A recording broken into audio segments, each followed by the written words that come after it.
नमस्कार। ज्ञान वैविध्य चैनल में आपका स्वागत है।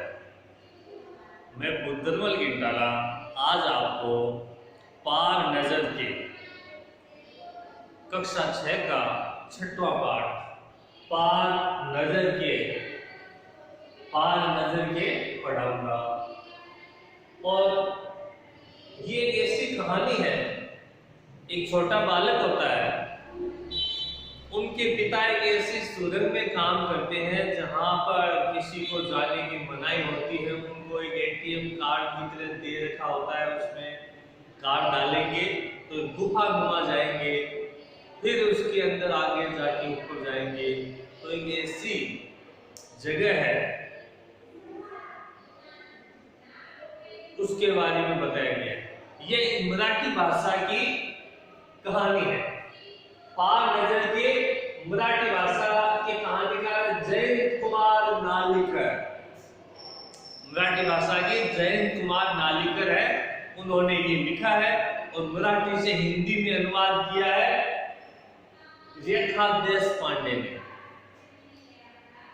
रेखा देशपांडे ने मराठी से हिंदी में अनुवाद किया है।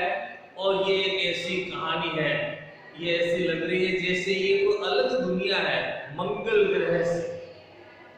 हमारी जो पृथ्वी है, इनको छोड़ करके अलग दूसरे कोई ग्रह से, जिस प्रकार हम आजकल सुनते हैं, छोटे बचपन से सुनते आ रहे हैं कि उड़न तस्तरी आती है, उसमें आदमी भी होते हैं, उन आदमी का सिर बड़ा होता है, अंगुलियां 4 होती है, लंबी लंबी होती है।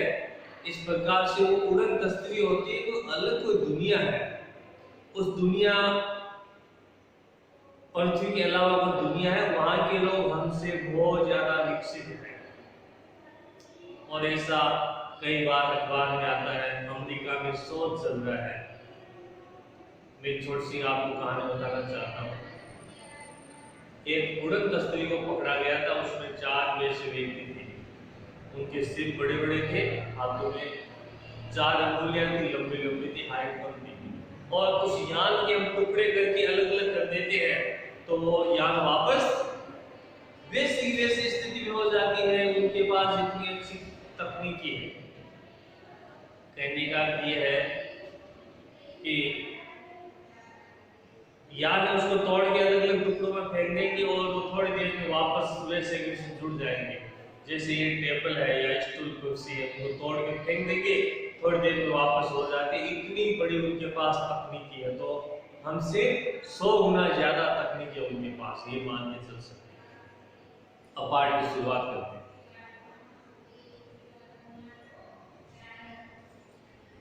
पार नजर के, वह एक सुरंगनुमा रास्ता था। आम आदमी के लिए इस रास्ते से होते हुए जाने की मनाही थी, लेकिन छोटू ने एक दिन अपने पापा का सिक्योरिटी पास लिया और जा पहुंचा सुरंग में। फिर क्या हुआ? छोटा सा छोटू नाम का एक बालक है, उनके पिता रोज इस सुरंग में जाते थे और वहां किसी को जाने की मनाही थी। और उनके पापा ऐसे एक शख्स थे जो वहां पास, उनके पास पास था, उसके माध्यम से वहां जा सकते थे। तो छोटू ने कि सबके लिए मनाही है, मेरे पापा क्यों जा रहे हैं, उनके मन में जिज्ञासा उत्पन्न हुई और उन्होंने जिज्ञासा उत्पन्न हुई और अपने पापा का सिक्योरिटी कार्ड चुरा करके खुद उस सुरंग में चला गया। और थोड़ी देर में आगे क्या होता है वो पढ़ेंगे। छोटू कितनी बार कहा है तुमसे कि उस तरफ मत जाया करो, फिर पापा क्यों जाते हैं उस तरफ रोज रोज? यही प्रश्न बच्चों में जिज्ञासा होती है कि पापा क्यों जाते हैं। पापा को काम पर जाना होता है, रोजाना यही वार्तालाप हुआ करता था। छोटू की माँ और छोटू के बीच उस तरफ एक सुरंगनुमा रास्ता था और छोटू के पापा इसी सुरंग से होते हुए काम पर जाया करते थे। आम आदमी के लिए इस रास्ते से जाने की मनाही थी। चंद चुनिंदा लोग ही इस सुरंगनुमा रास्ते का इस्तेमाल कर सकते थे और छोटू के पापा इन्हीं चुनिंदा लोगों में से एक थे। आज छुट्टी थी और छोटू के पापा घर ही पर आराम फरमा रहे थे। नजर बचाकर चोरी छिपे छोटू ने पापा का सिक्योरिटी पास हथियार ही लिया और चल दिया सुरंग की तरफ। वैसे तो उनकी पूरी कॉलोनी ही जमीन के नीचे बसी थी। यह जो सुरंगनुमा रास्ता था, अंदर दिए जल रहे थे और प्रवेश करने से पहले एक बंद दरवाजे का सामना करना पड़ता था। दरवाजे में एक खांचा बना हुआ था। छोटू ने खांचे में काट डाला, तुरंत दरवाजा खुल गया। छोटू ने सुरंग में प्रवेश किया। अंदर वाले खांचे में सिक्योरिटी पास आ पहुंचा था, उसे उठा लिया। कार्ड उठाते ही दरवाजा बंद हुआ। छोटू ने चारों तरफ नजर दौड़ाई। सुरंगनुमा में रास्ता ऊपर की तरफ जाता था, यानी जमीन के ऊपर का सफर कर आने का मौका मिल गया था। मगर कहाँ, मौका हाथ लगते ही फिसल गया। सुरंग में जगह जगह लगाए निरीक्षक यंत्रों की जानकारी छोटू को नहीं थी, मगर छोटू के प्रवेश करते ही पहले निरीक्षक यंत्र में संदेहास्पद स्थिति दर्शाने वाली हरकत हुई। इतने छोटे कद का व्यक्ति सुरंग में कैसे आया? दूसरे निरीक्षक यंत्र ने तुरंत छोटू की तस्वीर खींच ली। किसी एक नियंत्रण केंद्र में इस तस्वीर की जांच की गई और खतरे की सूचना दी गई। इन सारी गतिविधियों से अनजान छोटू आगे बढ़ रहा था। तभी जाने कहां से सिपाही दौड़े चले आए, छोटू को पकड़कर वापस घर छोड़ आए। घर पर माँ छोटू का इंतजार कर रही थी। बस अब छोटू की खैरियत में थी। छोटू के पापा न होते तो छोटू का बचना मुश्किल था। छोड़ो भी, मैं इसे समझा दूंगा सर, फिर वह ऐसी गलती कभी नहीं करेगा। पापा ने छोटू को बचा लिया। बोले, छोटू, मैं जहाँ काम करता हूँ न, वह क्षेत्र जमीन से ऊपर है। आम आदमी वहां नहीं जा सकता, क्योंकि वहां के माहौल में जी ही नहीं सकता। तो फिर आप कैसे जाते हैं वहां? छोटू का सवाल लाजिमी था। मैं वहां एक खास किस्म का स्पेस सूट पहनकर जाता हूँ। इस स्पेस सूट से मुझे ऑक्सीजन मिलती है, जिससे मैं सांस ले सकता हूँ। इस स्पेस सूट की वजह से बाहर की ठंड से मैं अपने आप को बचा सकता हूँ। खास किस्म के जूतों की वजह से जमीन के ऊपर मेरा चलना मुमकिन होता है। जमीन के ऊपर चलने फिरने के लिए हमें एक विशेष प्रकार का प्रशिक्षण दिया जाता है। छोटू सुन रहा था। पापा आगे बताने लगे, एक समय था जब अपने मंगल ग्रह पर सभी लोग जमीन के ऊपर ही रहते थे। अब छोटू के पापा एक कहानी कह रहे हैं कि एक ऐसा समय था जब सब लोग जमीन पे नहीं, मंगल ग्रह के ऊपर रहते थे, बगैर किसी तरह की यंत्रों की मदद के, बगैर किसी खास किस्म की पोशाक के। हमारे पूर्वज जमीन के ऊपर रहा करते थे, लेकिन धीरे धीरे वातावरण में परिवर्तन आने लगा। कई तरह के जीव धरती पर रहा करते थे, एक के बाद एक सब मरने लगे। तो वहां मंगल ग्रह पे ऐसा परिवर्तन आया कि एक के बाद एक सब जीव मरने लग गए। सूर्य का प्रकोप बढ़ गया, सूर्य की सीधी गर्मी पड़ने लग गई। इस परिवर्तन की जड़ में था सूरज में हुआ परिवर्तन। सूरज से हमें रोशनी मिलती है, उष्णता मिलती है, इन्हीं तत्वों से जीव का पोषण होता है। सूरज में परिवर्तन होते ही यहाँ का प्राकृतिक संतुलन बिगड़ गया। प्रकृति के बदले हुए रूप का सामना करने में यहाँ के पशु पक्षी, पेड़ पौधे, अन्य जीव अक्षम साबित हुए। केवल हमारे पूर्वजों ने इस स्थिति का सामना किया। वहां केवल मनुष्य के पूर्वज है वो ही वहां जीवित रह पाए, बाकी पशु पक्षी सब मर चुके थे। सूर्य की भीषण गर्मी की वजह से अपने तकनीकी ज्ञान के आधार पर हमने जमीन के नीचे अपना घर बना लिया। जमीन के ऊपर लगे विभिन्न यंत्रों के सहारे हम सूर्य शक्ति, सूर्य की रोशनी और गर्मी का इस्तेमाल करते आ रहे हैं। उन्हीं यंत्रों के सहारे हम यहाँ जमीन के नीचे जी रहे हैं। ये यंत्र सुचारू रूप से चलते रहे, इसके लिए बड़ी सतर्कता बरतनी पड़ती है। मुझ जैसे कुछ चुनिंदा लोग इन्हीं यंत्रों का ध्यान रखते हैं। बड़ा हो जाऊंगा तो मैं भी यही काम करूंगा। छोटू ने अपनी मंशा जाहिर की कि हम मंगल ग्रह के ऊपर रहते थे और सूर्य का प्रकाश बढ़ने से वहां और जीव जंतु नष्ट हो गए। मनुष्य ने जमीन के अंदर सुरंग बना ली थी और ऊपर ऐसे यंत्र लगा दिए जिससे वो लाइट का इस्तेमाल कर सके, अपना काम चला सके। बाकी जीव जंतु सब मर गए, केवल मनुष्य बचा। इस कहानी के अंदर ऐसा बताया गया है। बिल्कुल, मगर उसके लिए खूब पढ़ना होगा, माँ और पापा की बात सुननी होगी। माँ ने कहा। दूसरे दिन छोटू के पापा काम पर चले गए। देखा तो कंट्रोल रूम का वातावरण बदला बदला सा था।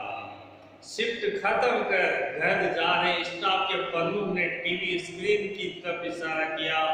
स्क्रीन पर एक बिंदु झलक रहा था। वह बताने लगा, यह कोई आसमान का तारा नहीं है, क्योंकि कंप्यूटर से पता चल रहा है कि अपनी जगह अडिग नहीं रहा है। पिछले कुछ घंटों के दौरान इसने अपनी जगह बदली है। कंप्यूटर के अनुसार यह हमारी धरती की तरफ बढ़ता चला आ रहा है। पुस्तक में किताब में चित्र दे रखा है, वो देखोगे आसानी से समझ में आ जाएगा। अंतरिक्ष यान तो नहीं है, छोटू के पापा ने अपना संदेह प्रकट किया। संदेह हमें भी है, आप अब इस पर बराबर ध्यान रखिएगा। छोटू के पापा सोच में डूब गए। क्या सचमुच अंतरिक्ष यान होगा? कहां से आ रहा होगा? सौर मंडल में हमारी धरती के अलावा और कौन से ग्रह पर जीवन का अस्तित्व होगा? कैसे हो सकता है? और अगर होगा भी तो क्या इतनी प्रगति कर चुका होगा कि अंतरिक्ष यान छोड़ सके? वैसे तो हमारे पूर्वजों ने भी अंतरिक्ष यानों उपग्रहों का प्रयोग किया था, मगर अब हमारे लिए यह असंभव है। उसके लिए आवश्यक मात्रा में ऊर्जा तो हो, काश इस नए मेहमान को नजदीक से देखा जा सकता। हाँ, अगर वह इसी तरफ आ रहा होगा तब तो यह संभव हो सकेगा। देखेंगे। देखिए, अब अंतरिक्ष यान से एक यांत्रिक हाथ बाहर निकला। हर पल उसकी लंबाई बढ़ती जा रही थी। उस यान में से एक आदमी ने, एक यात्री ने हाथ बाहर निकाला और हाथ की लंबाई ऐसे बढ़ती ही जा रही थी। यह भी एक आश्चर्य था। अब अंतरिक्ष यान से छोटू के पापा ने अवलोकन जारी रखा। कॉलोनी की प्रबंध समिति की सभा बुलाई गई थी। अध्यक्ष भाषण दे रहे थे। हाल ही में मिली जानकारी से पता चलता है कि दो अंतरिक्ष यान हमारे मंगल ग्रह की तरफ बढ़ते चले आ रहे हैं। इनमें से एक अंतरिक्ष यान हमारे गिर्द घूम चक्कर काट रहा है। कंप्यूटर के अनुसार ये अंतरिक्ष यान नजदीक के ही किसी ग्रह से छोड़े गए हैं। ऐसी हालत में हमें क्या करना चाहिए? इसकी कोई सुनिश्चित योजना बनानी जरूरी है। नंबर 1, आपका क्या ख्याल है? एक व्यक्ति को पूछ रहे हैं कि आप इसके बारे में क्या बताना चाह रहे हैं। कॉलोनी की सुरक्षा की पूरी जिम्मेदारी नंबर 1 पर थी। उन्होंने कुछ कागज समेटते हुए बोलना आरंभ किया। इन दोनों अंतरिक्ष यानों को जलाकर खाक कर देने की क्षमता हम रखते हैं, मगर इससे हमें कोई जानकारी हासिल नहीं हो सकेगी। अंतरिक्ष यान बेकार कर जमीन पर उतरने पर मजबूर कर देने वाले यंत्र हमारे पास नहीं है। हालांकि अगर ये अंतरिक्ष यान खुद ब खुद जमीन पर उतरते हैं तो उन्हें बेकार कर देने की क्षमता हमें अवश्य है। मेरी जानकारी के अनुसार इन अंतरिक्ष यानों में सिर्फ यंत्र है, किसी तरह के जीव इनमें सवार नहीं है।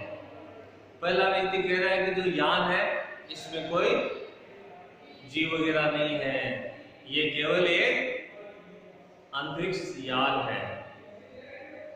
नंबर 1 की बात सही लगती है। नंबर 2, एक वैज्ञानिक थे, वे बोले हालांकि यंत्रों को बेकार कर देने में भी खतरा है। इनके बेकार होते दूसरे ग्रह के लोग हमारे बारे में जान जाएंगे। इसलिए मेरी राय में हमें सिर्फ अवलोकन करते रहना चाहिए। जहाँ तक हो सके हमें अपने अस्तित्व को छिपाए ही रखना चाहिए, क्योंकि हो सकता है जिन लोगों ने अंतरिक्ष यान भेजे हैं वे कल को इनसे भी बड़े सक्षम अंतरिक्ष यान भेजे। हमें यहाँ का प्रबंध कुछ इस तरह रखना चाहिए जिससे इन यंत्रों को यह गलतफहमी हो कि इस जमीन पर कोई भी चीज इतनी महत्वपूर्ण नहीं है कि जिससे वे लाभ उठा सके। अध्यक्ष महोदय से भी ये दरख्वास्त करता हूँ कि इस तरह का प्रबंध हमारे यहाँ किया जाए। नंबर 3, सामाजिक व्यवस्था का काम देखते थे। अब 3 नंबर व्यक्ति को पूछते हैं। उनकी बात के जवाब में अध्यक्ष कुछ बोलने जा ही रहे थे कि फोन की घंटी बजी। अध्यक्ष ने चौंका उठाया।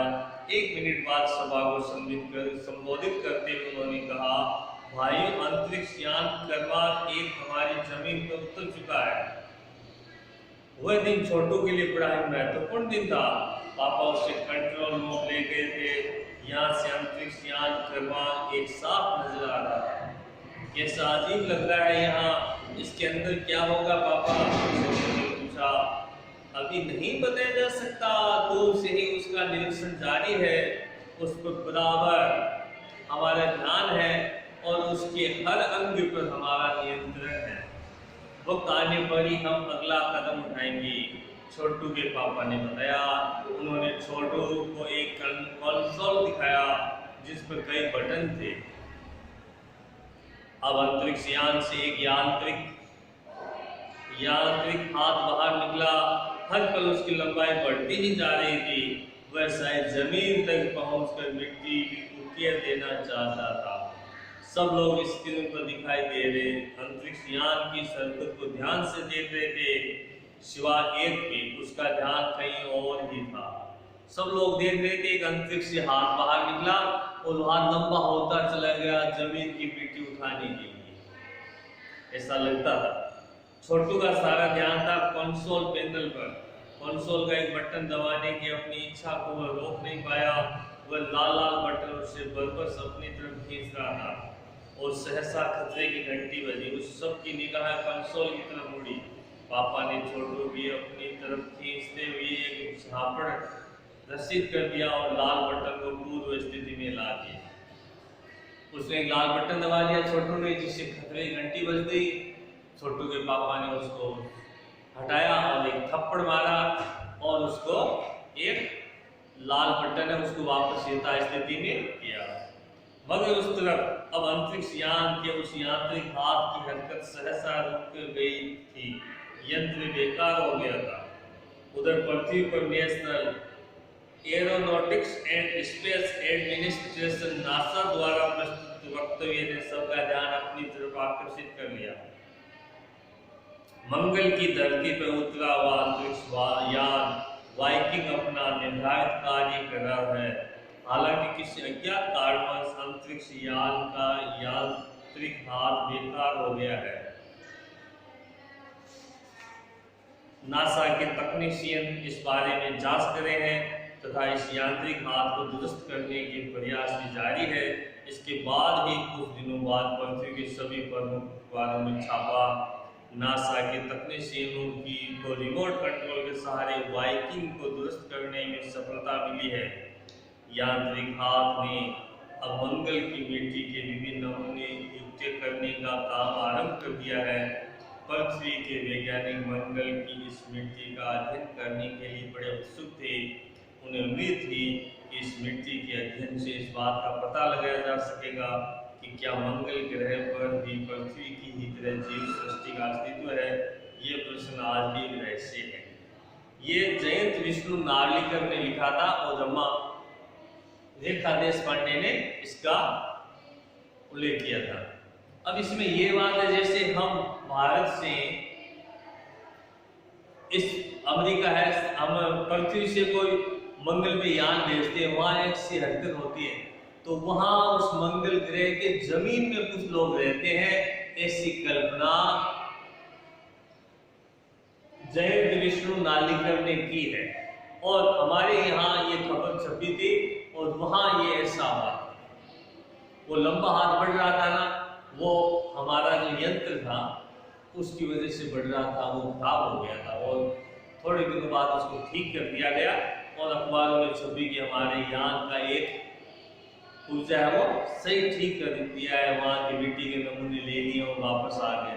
तो ये एक ऐसी काल्पनिक कहानी कही गई है, मंगल ग्रह के नीचे कुछ लोग रहते हैं, ऐसी लेखक ने, कहानीकार ने कहानी लिखी है।